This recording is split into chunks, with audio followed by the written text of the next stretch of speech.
The Hayom Yom for the first of Tamuz is an excerpt from a wonderful letter by the previous Lubavitcher Rebbe to a group of students that were saved from Europe, and they had come to Montreal. Now, they had come to be an example of what it's like to be in a yeshiva system, but unfortunately, they were directed to take care of a camp and be model students, but they got involved in other things, in smoking and clothes, and they wanted to get the attention of the worldly people. And they didn't dedicate so much time to the students, and it was really a lost opportunity.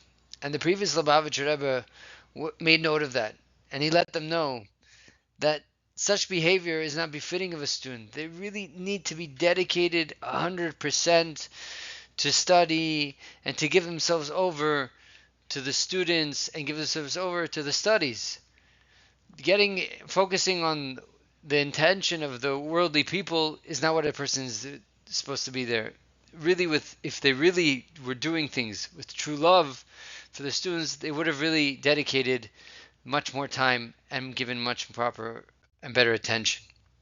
So the Rebbe makes note of a couple of things that they did wrong. Number one is that there's a system. They arrived and they think that probably they're older, so they don't have to follow the system. No, there's a system. They should have consulted whatever actions or programs they were deciding to do. They shouldn't have done it on their own. They should have consulted first with a board. The second thing is that there's a system, and anything they should have done should have been that. If they really, really meant it, with their focus on the clothing and focus on this pleasures, then it would have been differently. And the fact that it wasn't done differently, we're not saying that you can't have any worldly pleasures. We're saying that it should have been done in a different way. The fact it wasn't done through love of fellow Jew means that it wasn't done correctly. And that's the whole point. That they probably think, oh, I came to America and I'm safe. I'm safe from all the troubles that I had in Europe.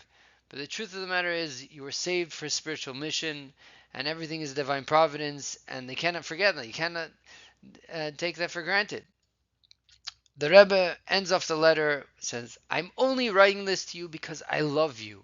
And because I love you, I really care about this mission, and I really care about you, and I give you a blessing that you should have all your material needs and all your spiritual needs. That, I think, is the most beautiful part of the Hayom Yom for the first of Tammuz.